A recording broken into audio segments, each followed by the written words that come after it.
speaking of gangs. Okay, here we go. How do you feel about the influx of people pledging sororities and fraternities in their late 20s, early 30s? Like alumni chapters?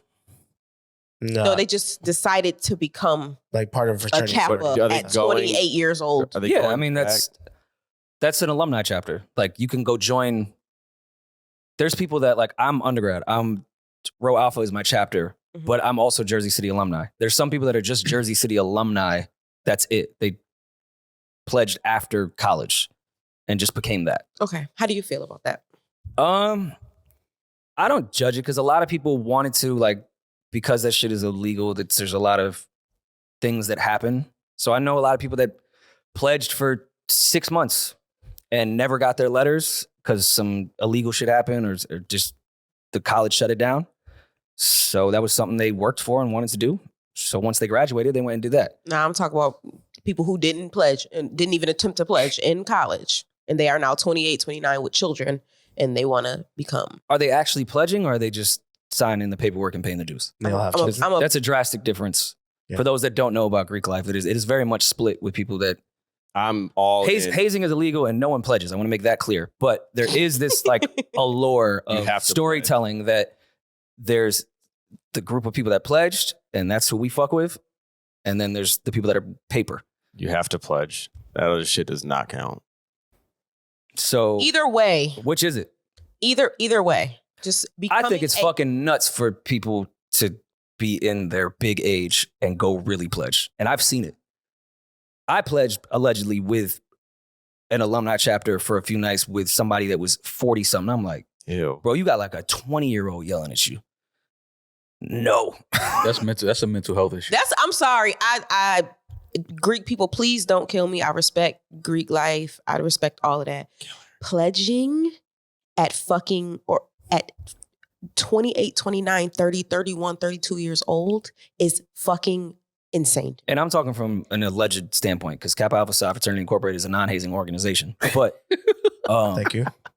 What? That's the legal line? Yeah. That's the they teach you that when you're pledging. Like, yo, say this. That's snow cone right there. Yeah. That's okay. You're safe. You're good. They definitely tell you, all right, say this. If they ask you, you say this. Yeah. Hazing is only something you put on donuts. Yeah, I get it.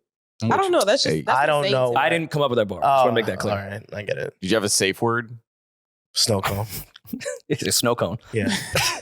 But I don't know if people want to do that in their late teens. They may be trying to fill a gap somewhere. It's just so many different circumstances I've seen where people worked so hard when they were undergrads and never achieved becoming a member because of things that were out of their control. So when they go do it when they're older, I respect it. Like, I get it. It didn't happen for you and it should have. So here you go. Nah. I'm not with it should have. If it didn't happen, it just didn't happen. Not that it should have. Like, what do you mean it should have? Like, well, there's plenty of things that you work really hard for and don't get. Doesn't mean you should just completely give up on it if it's something that you really want. Okay, but I think on the list of things you should give up on is pledging to a fraternity or sorority and you're 40-something years old. I mean, if they find value within it, like, just go home, watch School Days on repeat, and just. But the Divine Nine is much different than like other just regular frats. I wouldn't even just say white frats or just frats and sororities. Period. It's very much a lifelong thing. So someone even starting in their late 20s, it's early if they're going to live till they're 70, 80 years old. It's a lifelong thing. What made you want to go to college? Like, what was the thing that made you want to go? My mom made me go. I didn't really want to go to college, and I didn't think I was going to go. Then St. Peter sent me a track scholarship offer, and my mom was like, yeah, that's what you're doing. Mm-hmm. So nice, Eddin. Yeah, that was it. I think when I first saw that movie, Higher Learning, that made me want to go to college. Didn't Tyra die in that movie? Mm-hmm. Wait, did you go to college? Mm-mm. Okay. So it wasn't that good of a movie. It was a great movie. I knew he was never say that. I saw that coming. But I'm trying to think like the college movies I watched. I regret not going to college. I say that a lot. HBCU. Just for the social experience. I regret not going. Well, I don't know if I want to say I regret because I think my life would have been drastically different, but I regret not going to like a real college, like to a college with a campus and like in a different state, like in the South or somewhere else. I had tweeted a couple but I don't know if I would have even like went to class.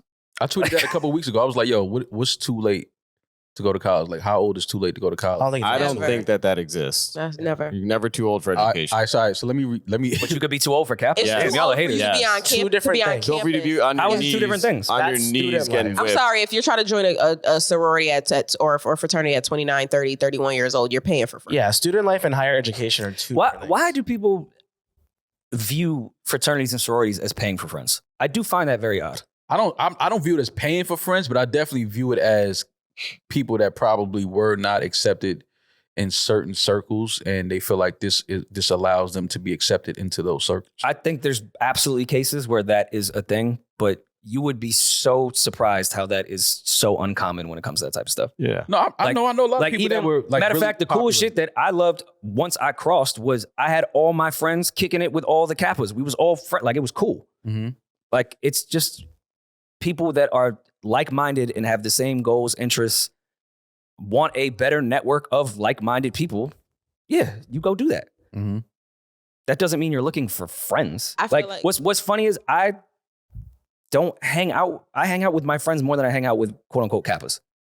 Like Some of your it's friends not are like Kappas. even when I crossed, it was like, of course I was with my LBs and was running around Jersey, Long Island, the city, Delaware, everywhere, because it was fun to be able to know that I could hit the turnpike and I could make one text and go to Del State and be good for the weekend with the Noops down there. But I was bringing my non-Greek friends, like, yo, roll with me to Del State homecoming.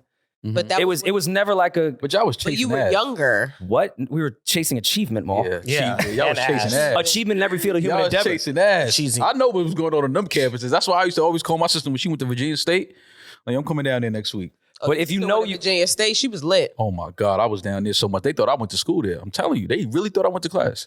And it's not even so much like just within your fraternity sorority. Like when I was interning at Def Jam, there was a Q, there was an AKA, there was a Delta in that building. Once they know that They you're looked out D9. for me like you would not fucking believe. Mhm. Dana, you know Dana. Yeah. Dana's an AKA. Shout out to Dane. She's at Netflix now, right? Mhm. Dana was an AKA. I was interning for the person that ended up leaving and Dana took her job. Mm-hmm. And when I say Dana came in, and even though I was fucking 19 and like just a child, the fact that she was an AKA and I was a Kappa, we had an immediate common ground on certain things. Mm-hmm. And she was like, yo, just be my intern and help me out like you would not believe. Same thing with the Deltas on there. Same thing with the Qs. Like we look out for each other in that Mhm. regard. Like that whole, there is fraternity beef like in undergrad, but like not real shit.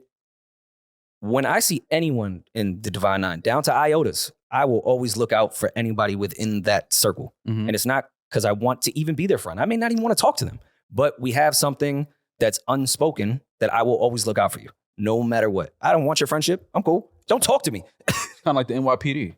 Yes.